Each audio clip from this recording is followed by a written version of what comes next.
Hello, hi, dear friends. Welcome to Lakshmi Nayar's Travel Vlogs. നമ്മളിപ്പോൾ ഒരു വെളുപ്പാങ്കാലം എന്ന് വെച്ചാൽ നേരെ ഇങ്ങനെ വെളുത്ത് വരുന്നതേ ഉള്ളൂ. ഇപ്പോൾ സമയം ഏകദേശം ഒരു 6 മണിയായിട്ടുണ്ടാകണം. വീട്ടിൽ നിന്ന് ഒരു 5 മണിയായപ്പോൾ ഇറങ്ങി, 5-5 കാലമായപ്പോൾ ഇറങ്ങി. അപ്പോൾ ഇത് എങ്ങോട്ടാണെന്നല്ലേ, ഇത് നമ്മൾ ഇന്നിപ്പോൾ എന്തായാലും ഒരു തമിഴ്നാട് റൂട്ട് പിടിക്കാമെന്ന് വിചാരിച്ചു. ദാറ്റ് ഈസ് കന്യാകുമാരി ഡിസ്ട്രിക്റ്റിലേക്ക് പോകണം. പോകുന്ന വഴിയാണിത്. ഞാൻ വീട്ടിൽ നിന്ന് ഇറങ്ങിയപ്പോൾ ഭയങ്കര ഇരുട്ടായിരുന്നു, അത് കാരണം ഷൂട്ട് ചെയ്തിട്ട് കാര്യമില്ല. ഇപ്പോൾ തേനൊക്കെ ഇങ്ങനെ വെളുത്ത് വരുന്നു. ഇത് പാറശാല ഭാഗത്താണ് ഞാൻ ഇവിടെ നിൽക്കുന്നത്. പാറശാല കാരാളി എന്ന് പറഞ്ഞ സ്ഥലത്ത് ഓൺ ദ വേ ആണ്.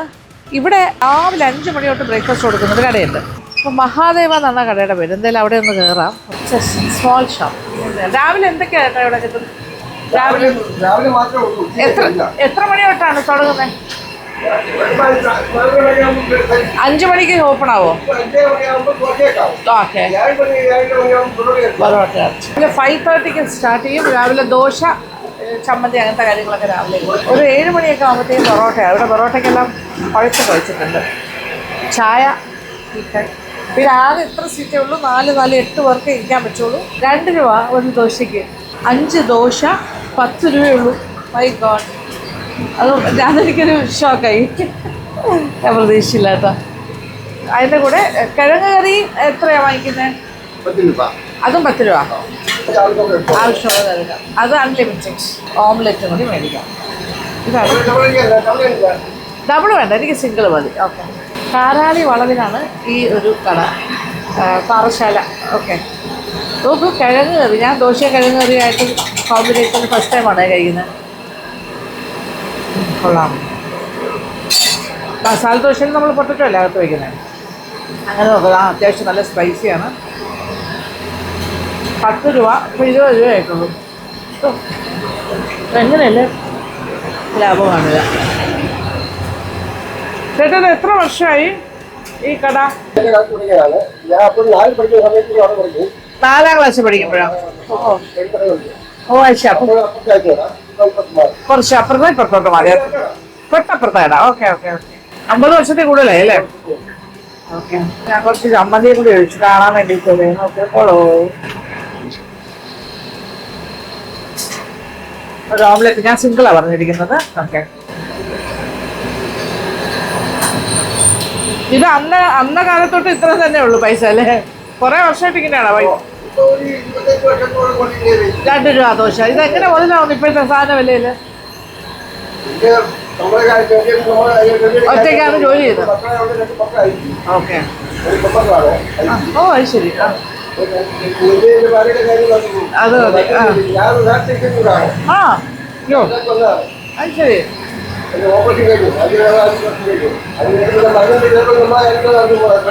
നമ്മൾ തന്നെയാണ് ഉണ്ടാക്കുന്നതും സെർവ് ചെയ്യുന്നതല്ല. അതുകൊണ്ട് പിന്നെ വേറെ പണിക്കാരില്ലാത്തതുകൊണ്ട് ശമ്പള കാശ് പോലെ വിചാരിച്ച്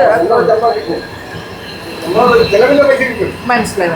ഒരു ഉച്ചയാകുമ്പോൾ അടയ്ക്കും. എത്ര മണിക്ക് അടയ്ക്കും? 12-1 മണിയാകുമ്പോൾ അടച്ചിട്ട് പോകും. പുള്ളി രാവിലെ 4:30 എത്തും. 5:30 ഓൺവേർഡ്സ് കൊടുത്തു തുടങ്ങും. ദോശ, കിഴങ്ങ് കറി, ഓംലെറ്റ്. ഇത്ര രാവിലെ ഭക്ഷണം കഴിച്ച് എനിക്ക് ശീലമുള്ള ആളല്ല. എങ്കിലും പോകുന്ന വഴിക്ക് നമ്മൾ ഈ ഒരു കട മിസ് ചെയ്യുന്നത് ശരിയല്ലല്ലോ. ഇതൊരു വളരെ സ്പെഷ്യലായിട്ടുള്ള കടയാണ്. മനസ്സിലായില്ലേ? ഇപ്പോൾ ജസ്റ്റ് 6 മണിയല്ല, 6:30 ആയി. ബറോട്ട അടിച്ചു തുടങ്ങി. ബറോട്ടയും ബീഫുമാണ് ഇവിടുത്തെ സ്പെഷ്യൽ. 7 മണി തൊട്ട് അവൈലബിൾ ആയിരിക്കും. ബറോട്ടയ്ക്ക് എത്ര രൂപയാണ് വാങ്ങിക്കുന്നത്? 4 രൂപ. അത് 4 രൂപയേ ഉള്ളൂ. ബീഫ് 20 രൂപ ഒരു പ്ലേറ്റ്. അയ്യോ, എല്ലാം കുറവാണല്ലോ ദൈവമേ. ഇത് കേരളം തന്നെയാണല്ലോ അല്ലേ? വീട് എവിടെയായിട്ട് വരും ചേട്ടൻ? താമസിക്കുന്ന എവിടെയാ? അങ്ങനെ എൻ്റെ ബ്രേക്ക്ഫാസ്റ്റ് കഴിച്ചു കഴിഞ്ഞു. അപ്പോൾ ചേട്ടൻ്റെ യാത്ര പറഞ്ഞ് പോകുന്നു. അദ്ദേഹത്തിൻ്റെ ശരിക്കുള്ള പേര് ഗോപകുമാർ എന്നാണ്. ഇത് ശ്രീ മഹാദേവൻ തട്ടുകട എന്ന് പറഞ്ഞാണ് പേരിട്ടിരിക്കുന്ന കട. അതിന് പ്രധാന കാരണം പാറശാല മഹാദേവ ക്ഷേത്രം ഇതിനടുത്താണ്. ശിവഭഗവാൻ അദ്ദേഹത്തിന് സമർപ്പിച്ചിരിക്കുകയാണ്. എന്തായാലും പോയിട്ട് വരാം. Okay, thank you. അപ്പോൾ രാവിലെ പാറശാല വഴി യാത്ര ചെയ്യുന്നവർക്ക് രാവിലെ മീൻസ് 5-5:30 ആകുമ്പോഴത്തേക്കും തന്നെ ഇവിടെ വന്നു കഴിഞ്ഞാൽ ഭക്ഷണം കിട്ടും. നല്ല ഭക്ഷണം കഴിക്കാം. പാവല്ലേ, നല്ല ശ്രീ മഹാദേവ തട്ട്. ഇവിടെ ഭയങ്കര ലാഭം എന്നൊക്കെ ഞാൻ പറയുമ്പോൾ ലാഭത്തിനപ്പുറത്തേക്ക് സാധാരണക്കാർക്ക് ഭയങ്കര ലാഭത്തിന് ഭക്ഷണം കഴിക്കാം. 20 രൂപയാണെങ്കിൽ സുഖമായിട്ട് രാവിലത്തെ ബ്രേക്ക്ഫാസ്റ്റ് കഴിഞ്ഞു പോകാം. പക്ഷെ ഞാൻ പറയുന്ന ഒരു നന്മയുള്ളൊരു മനുഷ്യൻ, അങ്ങനെയാണ് എൻ്റെ ഫീല്. ഇവിടെ വന്നപ്പോൾ അദ്ദേഹത്തിനോട് സംസാരിച്ചപ്പോൾ അദ്ദേഹത്തിന് കൂടുതൽ ലാഭമോ അങ്ങനെയൊന്നും ആഗ്രഹമില്ല. കുറേ വർഷമായിട്ട് ഇതേ റേറ്റിന് തന്നെ കൊടുത്തുകൊണ്ടിരിക്കുന്നു. അച്ഛൻ തുടങ്ങി വെച്ചൊരു സ്ഥാപനം മുന്നോട്ട് കൊണ്ടുപോകും, അത്രേ ഉള്ളൂ. എനിക്കും ഭാര്യയ്ക്കും ജീവിക്കാനുള്ള കിട്ടും. ഞാനൊരാളുടെ ജോലിയുടെ ശമ്പളം അതുപോലെ വിചാരിക്കുന്നുള്ളൂ, വേറെ ആൾക്കാരെ വെച്ചിട്ടില്ലല്ലോ. ഞാൻ ജോലി ചെയ്യുന്നു, എനിക്കൊരാളുടെ ശമ്പളം പോലെ എടുക്കുന്നു എന്നാണ് പറയുന്നത്.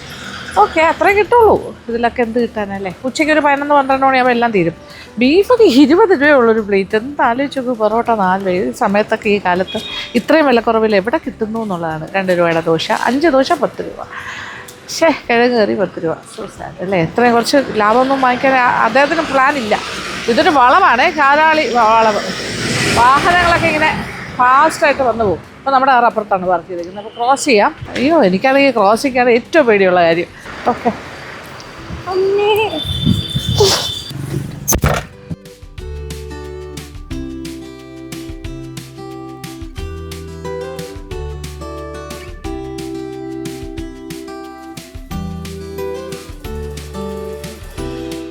നമ്മൾ പാറശാല ഭാഗത്ത് നിന്ന് തിരുവട്ടാർ റൂട്ടിലൂടെ ഇങ്ങനെ സഞ്ചരിച്ചുകൊണ്ടിരിക്കുകയാണ്. ഇതിപ്പോൾ അരുവിക്കര വാട്ടർഫാൾസ് എന്ന് പറയുന്ന ഒരു ഫാൾസിൻ്റെ ഒരു മേഖലയിലേക്ക് കടക്കുന്നു. കുറച്ച് വെള്ളമൊക്കെ ഉണ്ടാവേണ്ടതാണ്, പക്ഷെ ഇപ്പോൾ കുറച്ച് വേനലായി തുടങ്ങി. വാട്ടർ കുറവായിരിക്കും എന്ന് തോന്നുന്നു, വെള്ളമൊക്കെ. അല്ലെങ്കിൽ ഇതൊരു ബ്യൂട്ടിഫുൾ ലൊക്കേഷനാണ്.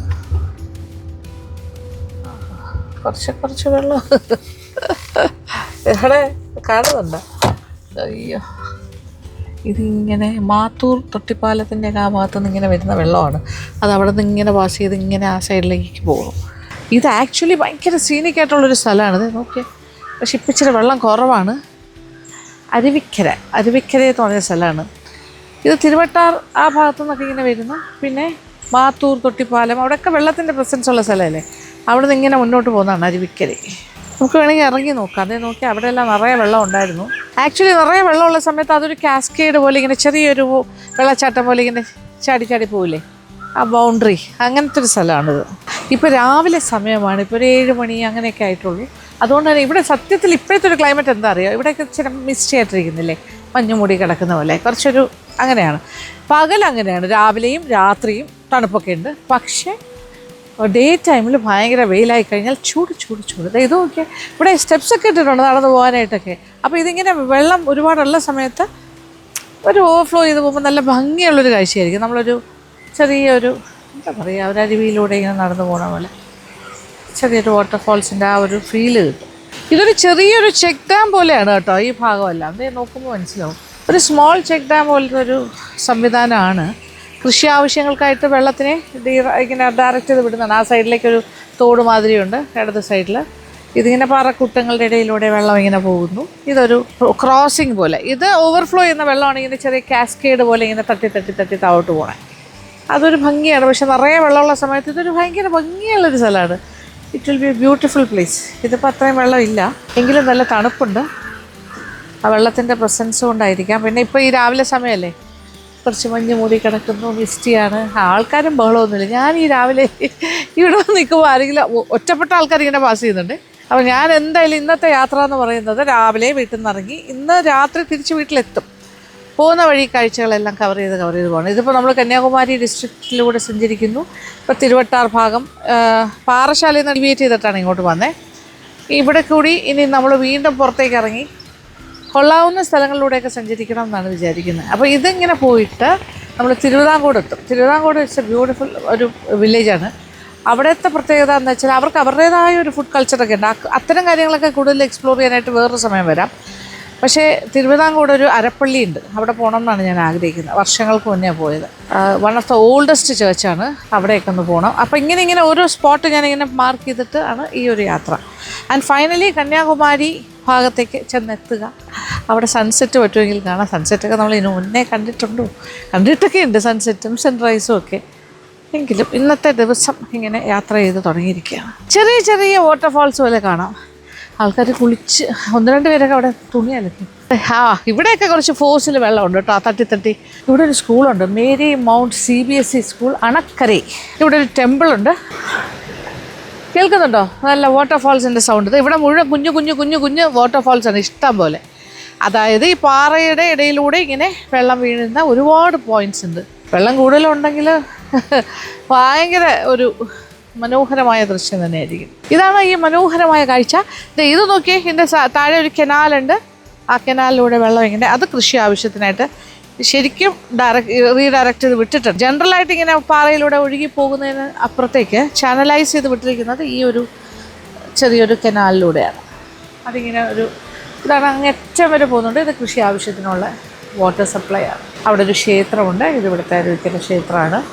അവിടെ റിനോവേഷൻ വർക്ക് നടക്കുകയാണ്. അതാണ് അതിൻ്റെ ഡയറക്ഷൻ എന്ന് വെച്ചാൽ അതുവഴിയാണ് നമ്മൾ വരേണ്ടത്. അത് റോഡുണ്ട് അവിടെ, അതിൻ്റെ മുറ്റം വരെ പോകുന്ന റോഡുണ്ട്. അതുവഴി വരികയാണെങ്കിൽ വാവ്, സച്ച് എ ബ്യൂട്ടിഫുൾ പ്ലേസ്. നല്ല രസമുണ്ട്. രാവിലെ ഒരു പോസിറ്റീവ് വൈബ്, നല്ല തണുപ്പൊക്കെ ഉണ്ട്.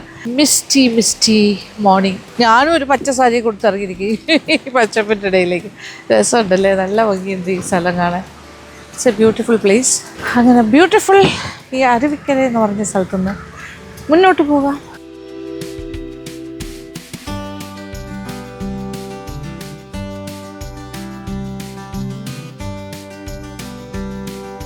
അപ്പം നമ്മളിപ്പോൾ നേരെ തിരുവിതാംകൂട് എന്ന് പറഞ്ഞ സ്ഥലത്ത് എത്തിക്കഴിഞ്ഞു. ഇത് ആ ടൗൺ ഏരിയയാണ്. ഇതിൻ്റെ ഒരു ഭാഗത്ത് കൂടി അരപ്പള്ളിയുടെ ആ ഭാഗത്തേക്ക് പോകും. മലങ്കര ഓർത്തഡോക്സ് സിറിയൻ ചർച്ചാണ്. മലങ്കര ഓർത്തഡോക്സ് ലോകത്തിലെ തന്നെ വൺ ഓഫ് ദ ഓൾഡസ്റ്റ് ചർച്ചാണ്, ലിവിങ് ചർച്ച്. ഇപ്പോഴും ദിവസവും പ്രാർത്ഥനയും ഇത് ഹോളി മാസൊക്കെ നടക്കുന്ന പള്ളിയാണ്. അരപ്പള്ളിയുടെ ഫ്രണ്ടിൽ.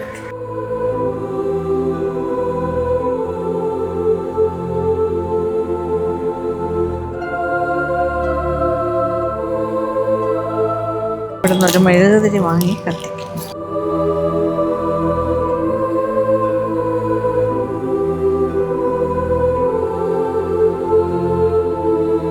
ഇതാണ് വളരെ പഴക്കം ചെന്ന ആരപ്പള്ളി.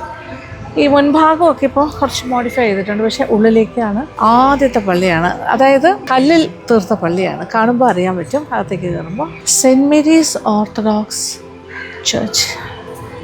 ഇവിടെ തൊട്ടാണ് അരപ്പള്ളി തുടങ്ങുന്നത്.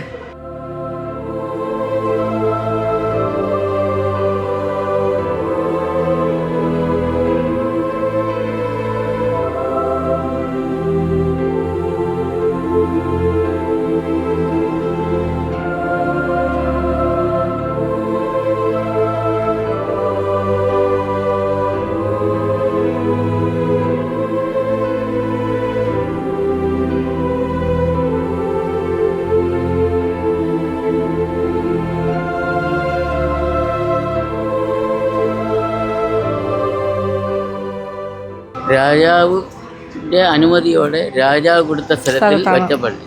അതിന്റെ അരജൻ പള്ളി എന്ന് പറയും. അരജൻ പള്ളി, അതാണ് അരപള്ളി. ഓ, അരജൻ എന്ന് പറഞ്ഞാല് രാജാവ്. ഓക്കെ, അരജൻ പള്ളി, ഇംഗ്ലീഷിൽ റോയൽ ചർച്ച്. യെസ്. അപ്പൊ ഈ പള്ളിയുടെ ഒരു പഴക്കം ഈ കല്ലെല്ലാം കാണുമ്പോൾ മനസ്സിലാവുമല്ലോ അല്ലേ. 63 AD 63 AD തോമാസ് ലീഹ, അതായത് സെയിൻറ്റ് തോമസ് ദി അപ്പോസിൽ, അദ്ദേഹമാണ് ഇതിവിടെ സ്ഥാപിച്ചതെന്നാണ് ചരിത്രം പറയുന്നത്. 63 AD സമയത്ത് ചേര രാജാക്കന്മാരാണ് ഇവിടെ ഭരിച്ചുകൊണ്ടിരുന്നത്. അപ്പോൾ ചേര രാജാക്കന്മാരുടെ ഈ ഒരു ഭരണത്തിന് കീഴിലുള്ള സ്ഥലത്ത് നിന്നും സെയിൻറ്റ് തോമസിന് ഈ സ്ഥലം കൊടുക്കുകയും അവിടെ ഇങ്ങനൊരു പള്ളി സ്ഥാപിക്കുകയും ചെയ്തു എന്നാണ് പറയപ്പെടുന്നത്. അതുകൊണ്ട് തന്നെ ഈ പേര് എങ്ങനെയാണെന്ന് വെച്ചാൽ അരസൻ പള്ളി എന്നാണ് അറിയപ്പെട്ടിരുന്നത്. The holy church, the royal church. Okay, അതായത് അരസൻ പള്ളി പിന്നെ ലോപിച്ച് ആ പേര് അരപ്പള്ളി എന്നും പറയപ്പെടും. ഇത്രയും മനോഹരമായൊരു പള്ളിയാണ്. ഇതേ കണ്ടില്ലേ. ഇത് കുറേ റീകൺസ്ട്രക്ഷൻ വർക്ക് നടന്നിട്ടുണ്ട്. കുറേ ഇതിനിടയ്ക്ക് ഓടൊക്കെ ഉണ്ടായിരുന്നു. കരിങ്കല്ലും പിന്നെ കുറച്ച് ചുടുകട്ട പോലത്തെ കല്ലുകളും ഓടകനെയൊക്കെ ആയിരുന്നു. അപ്പോൾ കുറേയൊക്കെ ഡയലാപ്പിലേറ്റഡ് ആയപ്പോൾ ചെറിയ അറ്റകുറ്റപ്പണികൾ നടന്ന് കുറച്ച് കല്ലുകളൊക്കെ റീപ്ലേസ് ചെയ്തിട്ടുണ്ട്. ഞാൻ ഏകദേശം ഒരു 10 വർഷത്തിന് മുന്നെയാണ് ഇവിടെ വരുന്നത്. അന്നത്തേനെക്കാട്ടിലും കുറച്ചുകൂടെ മാറ്റങ്ങൾ വന്നിട്ടുണ്ട്. ഇത് പ്രാർത്ഥനയും എല്ലാം ഉള്ള പള്ളിയാണ്, ലൈവ് ചേർച്ചാണ്. ഇത് ഈ പള്ളിയുടെ കപ്പ്യാരാണ്. ഇന്നിപ്പോൾ അച്ഛൻ ഇവിടെ ഇല്ല, അത് കാരണം എനിക്ക് മീറ്റ് ചെയ്യാൻ പറ്റിയില്ല ഫാദർ. ഞാൻ ലാസ്റ്റ് ടൈം വരുമ്പോൾ അന്നത്തെ ഫാദറിനെ ഇവിടെ കണ്ടിരുന്നു. ഞായറാഴ്ചകളിൽ പിന്നെ കുർബാനയും എല്ലാ കാര്യങ്ങളും ഉണ്ട്, ഹോളി മാസ്. പിന്നെ അല്ലാത്ത ഉച്ചയ്ക്ക് പ്രാർത്ഥന കാലത്ത് 5 മണിക്ക് പ്രാർത്ഥന ഉണ്ട്, ഉച്ചയ്ക്ക് 12 മണിക്ക് ഉണ്ട്, പിന്നെ വൈകുന്നേരം 6 മണിക്ക് നൈറ്റ് ഉണ്ട്. അപ്പോൾ 4 നേരം പ്രാർത്ഥനയുള്ള പള്ളിയാണ്. ഓക്കെ, വളരെ സന്തോഷം. ഇത്രയും പഴക്കം ചെന്നൊരു പള്ളിയിൽ വന്ന് നിൽക്കുമ്പോൾ ഉള്ളൊരു ഫീല് അത് വേറെ. അല്ല, ഇവിടെ കുറച്ച് മാറ്റങ്ങൾ വന്നു. അതായത് ഇടയ്ക്ക് കല്ലിൻ്റെ ഇടയിൽ ചുടുകട്ടയും ഉണ്ടായിരുന്നോ ഈ ഇതിന്റെ മേലേക്ക് അല്ലേ? ആ, അത് തന്നെ കെട്ടിയപ്പം ഇത്ര ഹൈറ്റേ ഉള്ളായിരുന്നു. ഓക്കെ. അതിന്റെ അകത്ത് ഇങ്ങനെ മുകളിൽ കല്ലാണ്, കല്ലാണ്. കല്ലിന്റെ മുകളിൽ വലിയ ആലമരം വന്നത് ഇത് ഡാമേജ് ആയി. ഓ, ആൽമരം വീണോ? ആലമരം വളർന്നിട്ട്. ഓക്കെ. അതിലൊരു ആൽമരം വളർന്നിട്ട് ഡാമേജ് ആയി. ഇതിന്റെ മേളിലോട്ട് കുറച്ച് കല്ലായിരുന്നു, കെട്ട്. ഇത് ഇവിടുത്തെ ലോക്കലായിട്ടുള്ള സ്റ്റോൺസ് വെച്ച് കെട്ടിയിരിക്കുന്നതാണെന്ന് ഇവിടെ വരുമ്പോൾ തന്നെ അറിയാം അല്ലേ? ലോക്കലി പർച്ചേസ്ഡ് അങ്ങനത്തെ ഈ സാധാരണ കരിങ്കല്ല് പോലത്തെ ഗ്രാനൈറ്റ് വെച്ചിട്ടാണ് കെട്ടിയത്. അതും ചൂടുകട്ട കൊണ്ട് അതിൻ്റെ മേളിലേക്ക്. ഇത് ഇത്ര ഹൈറ്റേ ഉണ്ടായിരുന്നുള്ളൂ കെട്ടുന്ന സമയത്ത് അല്ലേ? കല്ല് തന്നെയാണ് പതിച്ചിരുന്നത്. ഇത് ഡാമേജ് ആയപ്പം പിന്നെ മുകളിലോട്ട് പോകും. 700 വർഷത്തിന് മുമ്പേ ആൾക്കാർ കൂരയാക്കി. അതും ഇപ്പൊ ഡാമേജ് ആയതുകൊണ്ടാണ് 1.5 വർഷം കൊണ്ട് മെയിൻ്റെനൻസ്. ഇപ്പോൾ 1.5 വർഷമായുള്ളൂ മെയിൻ്റെനൻസ് വർക്ക് കഴിഞ്ഞിട്ട്. നവംബറിൽ അപ്പോൾ ഇത്ര ഹൈറ്റുള്ള പള്ളി പിന്നെ കുറച്ച് ഒരു 700 വർഷം മുമ്പ് അതിനൊരു കൂരയും കൂടി വന്നു. പിന്നെ ഇപ്പോൾ 1.5 വർഷം മുന്നേ വീണ്ടും ഡാമേജ് വന്നപ്പോൾ ചെയ്താണ്. കേരളത്തിൽ 7 പള്ളി. ഇത് 8 പള്ളി. അപ്പൊ എല്ലാത്തിലും ആ പള്ളിയൊക്കെ ഇടിച്ച് വലുതാക്കി 2-3 പ്രാവശ്യം ഇടിച്ച് വലുതാക്കി. ഇത് അതേ സ്ട്രക്ചറിൽ വെച്ചിട്ട് മെയിൻ്റെനൻസ് ആ സ്ട്രക്ചർ മാറ്റിയിട്ടില്ല.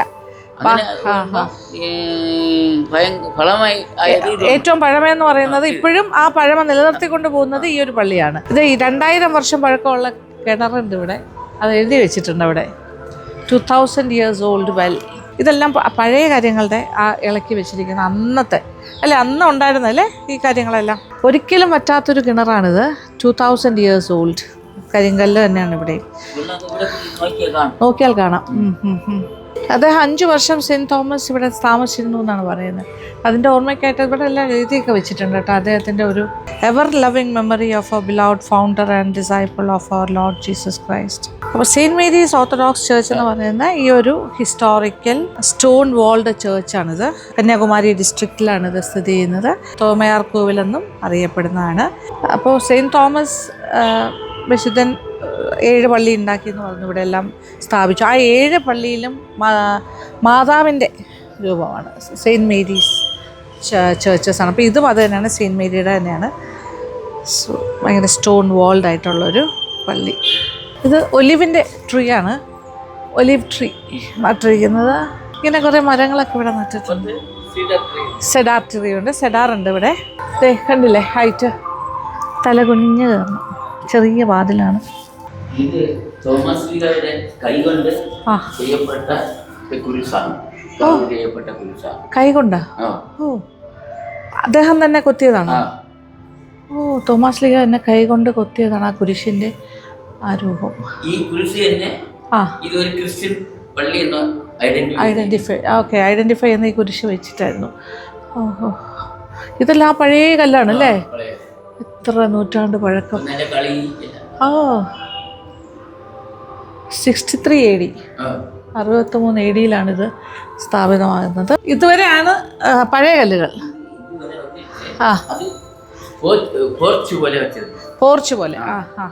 കെട്ടി അടച്ചെടുത്തു. ഓക്കെ. അപ്പൊ കെട്ടി അടച്ചപ്പോ ഇത് ചുടുകെട്ട കൊണ്ടാണ് കെട്ടിയത്. അത് ഡാമേജ് ആയതുകൊണ്ടാണ് ഇപ്പൊ ഇത് കല്ലുകൊണ്ട്.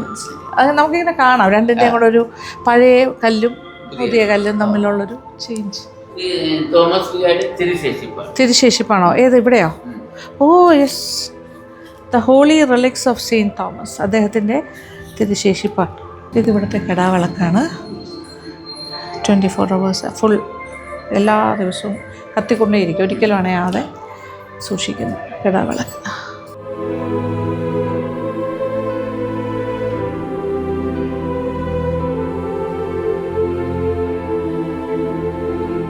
ഇത് പഴയ കാണിക്കപ്പെട്ടിയാണല്ലോ, അന്നത്തെ കല്ലിൽ ഉണ്ടാക്കിയത്. ഇതാണ് സെഡാർ വൃക്ഷം ഇവിടെ നട്ടിട്ടുണ്ട്. ഫിഗ് ട്രീ ഉണ്ട് ഇവിടെ. ഇത് മലങ്കര ചർച്ചിൻ്റെ ഓർത്തഡോക്സ് ചർച്ചിൻ്റെ കീഴിലാണല്ലോ ഇപ്പോൾ ഇത്. ഈ ഒരു പള്ളി അതാണ്. അപ്പോൾ അവരുടെ ഓഫീസും അവരുടെ ഗസ്റ്റ് ഹൗസ് അങ്ങനെയൊക്കെയാണ്. സെയിൻറ്റ് തോമസ് ഹെറിറ്റേജ് സെൻറ്റർ എന്ന് പറഞ്ഞിട്ട് അവിടെ ആ ബിൽഡിങ്ങിൻ്റെ ഭാഗമാണ് അത്. സെയിൻറ്റ് തോമസ് അദ്ദേഹം ഉപയോഗിച്ചിരുന്ന ആ കാലത്ത് ഒറ്റക്കല്ലിൽ ഉണ്ടാക്കിയെടുത്തിട്ടുള്ള കുത്തിയെടുത്ത മാമോദിസ കല്ലാണിത് അല്ലേ? ആ ഒരു തൊട്ടി പോലെ ഇതിലാണ് കുഞ്ഞുങ്ങളെ മാമോദിസ മുക്കിയിരുന്നത്. അപ്പോൾ അന്ന് എത്ര ആൾക്കാരുമായിട്ടാണ് വന്നത്? 64 ഫാമിലി ആയിട്ട്. 64 ഫാമിലിയെ കൺവേർട്ട് ചെയ്ത് അവർ ക്രിസ്ത്യാനിറ്റി സ്വീകരിച്ചിട്ടാണ് ഈ പള്ളിയിലേക്ക് അദ്ദേഹം കൊണ്ടുവരുന്നത്. അതിൽ ഒരു വീട്ടുകാരിവിടെ താമസിച്ചു, മറ്റവർ കേരളത്തിൽ. ഓ അത് ശരി, അവർ തമിഴ്നാട്ടിൽ തന്നെ ഉണ്ടായിരുന്നു ഒരു ഫാമിലി. ഇതെല്ലാം പഴയ റിലിക്സാണ് ഇതിനകത്തൊക്കെ ഉള്ള കാര്യങ്ങൾ. ഇതൊരു എല്ലാം സൂക്ഷിക്കുന്ന ഒരു ഭാഗമാണ് ലൈബ്രറി. കുർബാന വയ്ക്കുന്ന ഒരു ചെറിയൊരു മേശയായിരുന്നു.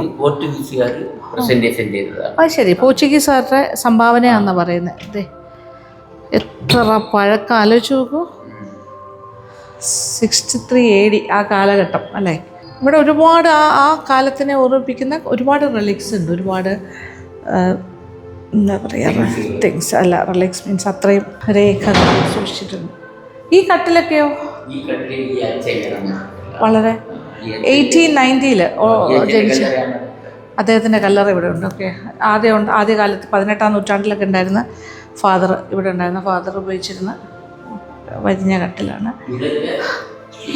ഓരോ കാലഘട്ടങ്ങളിലും ബാബമാത ഇല്ല, വെച്ചിട്ടില്ല. ഓക്കെ, ഇതൊക്കെ പഴയ കാലത്തന്നെ. ഇതെന്തിനുള്ളതായിരുന്നു? ഉരുള് പോലൊരു കാര്യം. ഇതൊക്കെ പോർച്ചുഗീസുമായിട്ടുള്ളൊരു കണക്ഷൻ. അന്നത്തെ കാണിക്കപ്പെട്ടി. അന്നത്തെ കാണിക്കപ്പെട്ടി കേട്ടോ ഇത്. ആൻറ്റിക്കായിട്ടുള്ള ഒരുപാട് കാര്യം. ഹാങ്ങിങ് ലാമ്പ് ഇതൊക്കെ ഇവിടെ വെച്ചിട്ടുള്ളതായിട്ട് പറയുന്നുണ്ട്. This small table made of wood was gifted to, നമ്മളിപ്പോൾ കണ്ടില്ലേ, അതാണ് ഒരു small table made of wood was gifted to the church by the Portuguese 15-ാം നൂറ്റാണ്ടിൽ. അതിൽ സെയിൻറ്റ് പോളിൻ്റെയും സെയിൻറ്റ് പീറ്ററിൻ്റെയും ഒക്കെ കാർവിങ്സ് ഉണ്ട്. ആൻഡ് പെലിക്കൻ ഈ വെളിയിൽ കാണുന്നത് ഇതൊക്കെയാണ് ആ ഒരു കാർവിങ്. ഇതൊരു വുഡിലുണ്ടാക്കിയതാണ്. ആ കാലത്ത് പോർച്ചുഗീസുകാരെ 15-ാം നൂറ്റാണ്ടിൽ സംഭാവന ചെയ്തതാണ്. അതായത് saint Paul and saint Peter അവരുടെ കാർവിങ്സും ഫോണിക്സിൻ്റെയും പെലിക്കൻ ബേർഡിൻ്റെയും ഉണ്ട് ഇതിൻ്റെ വെളിയിൽ. അങ്ങനെയാണ് അത് ചെയ്തിരിക്കുന്നത്. പോർച്ചുഗീസ് പള്ളിക്ക് സംഭാവന ചെയ്തതാണ് 15-ാം നൂറ്റാണ്ടിൽ. പിന്നെ ഓൾഡ് മിൽ സ്റ്റോൺ, ഇതാണെന്ന് തോന്നുന്നു മിൽ സ്റ്റോൺ, ഇടികല്ല്. പിന്നെ ഒരു ട്രഡീഷണൽ ലാമ്പ്, ഒരു വിളക്ക്, ട്രഡീഷണൽ പള്ളിയിൽ ഉപയോഗിക്കാനായിട്ടുള്ള ഒരു വിളക്ക് കൊടുത്തിട്ടുണ്ട്. ഒരു ചൈനീസ് ചൈനക്കാരുടെ അതാണ് തോന്നുന്നു, ഒരു ചൈനീസ് ഒരു ഭരണി പോലെ ഒരു കാര്യം. ഓക്കെ, പിന്നെ കുറച്ച് ആൻറ്റിക്കുകൾ, ഒരു ഹാങ്ങിങ് ലാമ്പ് കൊടുത്തിട്ടുണ്ട് പോർച്ചുഗീസ് ഹാങ്ങിങ് ലാമ്പ്സ്. ഇതൊക്കെ ഇവിടെ സൂക്ഷിച്ചിട്ടുണ്ട് കേട്ടോ. പിന്നെ ഒരു റെക്കോർഡ് പ്ലെയർ, പണ്ടുള്ളത്. ഇത് ഹാങ്ങിങ് ലാമ്പ്, അങ്ങനത്തെ കാര്യങ്ങൾ. Traditional lamps, century old gramophone. ഇത് സെഞ്ച്വറീസ് ഓൾഡാണ് കേട്ടോ ഈ ഗ്രാമഫോൺ. അതിൻ്റെ റെക്കോർഡ്സ് പണ്ടിങ്ങനെ ആയിരുന്നില്ല ഗ്രാമഫോണിലെ റെക്കോർഡ്. അത് ഏതാണ് പണ്ടത്തെ നൂറ്റാണ്ടുകൾ പഴക്കമുള്ള ഗ്രാമഫോൺ. ഇതെല്ലാം ഇവിടെ ഇവർക്ക് സമ്മാനം കിട്ടിയ കാര്യങ്ങളാണ്. പണ്ടത്തെ കാലത്തെ കോയിൻസ് അല്ലേ, നാണയങ്ങൾ ഒക്കെ സൂക്ഷിച്ചിട്ടുണ്ട് ഇവിടെ. ഇതെല്ലാം പഴയ റിലിക്സാണ്. എല്ലാം ആ കാലഘട്ടത്തിൻ്റെ ബാക്കി പത്രങ്ങളാണ് ഇവിടെ സൂക്ഷിച്ചിരിക്കുന്നത്. പഴയ ടൈപ്പ് ലാമ്പുകൾ, വിളക്കുകൾ ഇതൊക്കെ കിട്ടിയിട്ടുള്ളതാണ്. അപ്പോൾ 63 AD കാര്യങ്ങളിലേക്കാണ് നമ്മൾ പോയിരിക്കുന്നത്. ചരിത്രം നമ്മൾ പുറകിലോട്ട് സഞ്ചരിച്ച് തിരിച്ചു വന്നിരിക്കുകയാണ്. ഇതൊക്കെ പള്ളിയുടെ പഴയ കെട്ടും ഒക്കെയാണ്. ചെറിയ വാതായനം കണ്ടില്ലേ, ചെറിയ കിളിവാതിൽ ഓപ്പണിങ്സ്. എന്താ അല്ലേ, നമ്മൾ ഇത് കാണാനുള്ളൊരു ഭാഗ്യം വീണ്ടും ഇതിങ്ങനെ സൂക്ഷിക്കുന്നു അവർ. അപ്പോൾ ക്രിസ്ത്യാനിറ്റി കേരളത്തിലേക്ക് വന്ന് ചരിത്രവുമായി എല്ലാം ബന്ധപ്പെട്ട് കിടക്കാണ്. തോമാസ് ലീഗയുടെ വരവും അദ്ദേഹം സ്ഥാപിച്ച പള്ളികളും അങ്ങനെ കുറേ കാര്യങ്ങൾ. കൽവിളക്കൊക്കെ ഉണ്ട് കേട്ടോ. അന്നത്തെ കാലത്ത് പള്ളിയുടെ ഫ്രണ്ടിൽ കൽവിളക്ക്. ഇവിടുത്തെ ഇതിൽ കുറച്ച് ഡിഫറെൻ്റാണ് ഈ പള്ളിയുടെ കൺസ്ട്രക്ഷനും രീതികളും എല്ലാം. പോയിട്ട് വരട്ടെ അപ്പോൾ. Thank you. The royal church of our lady, Thiruvithamkoor Arappally, established in 63 CE by saint Thomas the apostle. അപ്പോൾ ഇത് റോയൽ പള്ളി എന്ന് പറയും, അരപ്പള്ളി എന്ന് പറയും, പല പേരിലാണ് അറിയപ്പെടുന്നത്. തോമയാർ പള്ളി എന്നും പറയും. ഇത് തിരുവിതാംകൂർ എന്ന് പറഞ്ഞ സ്ഥലത്താണ് ഈ പള്ളി സ്ഥിതി ചെയ്യുന്നത്.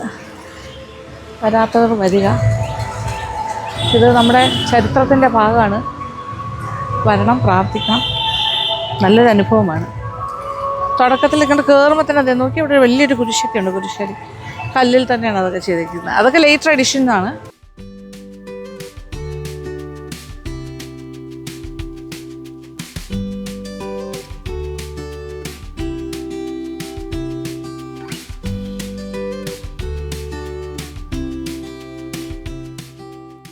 മണിച്ചിത്രത്താഴ് എന്നുള്ള സൂപ്പർ ഹിറ്റ് മൂവിയിലെ വൺ ഓഫ് ദ ക്ലാസിക്സ് പോലത്തെ ഒരു മൂവിയല്ലേ മണിച്ചിത്രത്താഴൊക്കെ. ഒരു സീനിൽ ശ്രീ കുതിരവട്ടം പപ്പു, അദ്ദേഹം ഇപ്പോൾ ജീവിച്ചിരിപ്പില്ല, അദ്ദേഹം ഇവിടെ ഇരുന്നിട്ട് ഒരു എന്താ പറയുക, ഗണേഷ് കുമാർ സൈക്കിളിൽ വരുന്നു, അവരുമായിട്ട് സംസാരിക്കുന്ന മീനാക്ഷി അല്ലേ എന്നൊക്കെ പറഞ്ഞിട്ട് ഇങ്ങനെ കോമഡി ആയിട്ട് അവർ അയ്യോ ഞാൻ മീനാക്ഷിയാണോ എന്നൊക്കെ ഗണേഷ് കുമാർ ചോദിക്കുന്നത്, എന്താ ഏട്ടാന്നൊക്കെ. ഇദ്ദേഹത്തിന് കിളി പോയിരിക്കുന്ന പോലെ ഇരിക്കുവാണ്, ചെവിയിൽ ചെമ്പരത്തിപ്പൂ വെച്ചിരിക്കുന്ന അവസ്ഥയിൽ സംസാരിക്കുന്ന ആ ആൽമര ചോട്ടിലാണ് ഞാനിപ്പോൾ നിൽക്കുന്നത്. ഇവിടെ ആയിരുന്നു അത് ഷൂട്ട് ചെയ്തിരിക്കുന്നത്. ഈ സീൻ കാണുമ്പോൾ അറിയാൻ പറ്റും. നിങ്ങൾ ഓർമ്മിച്ച് നോക്കുക ആ സിനിമയുടെ ആ സീന്.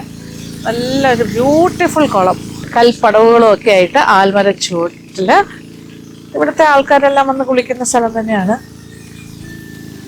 ഇതിപ്പോൾ നമ്മൾ കുറച്ച് സമയം കഴിഞ്ഞു, 9:30 ആയി. ഇപ്പോൾ കുറച്ച് വെയിലൊക്കെ വന്നതുകൊണ്ട് ആ ഒരു മനോഹാരിത കുറച്ച് മിസ്സിങ് ആണ്. കാര്യം ഇത് രാവിലെ ഏർലി മോർണിംഗ് ഇവിടെ ആദ്യം വന്നിരുന്നെങ്കിൽ കാണാം, പിന്നെ ഈവനിങ് വന്നാലും കാണാം. കാര്യം മലനിരകളൊക്കെ ഇവിടെ നിന്നാൽ കാണാൻ പറ്റും ഇതിൻ്റെ ബാക്ക് ഡ്രോപ്പായിട്ട്.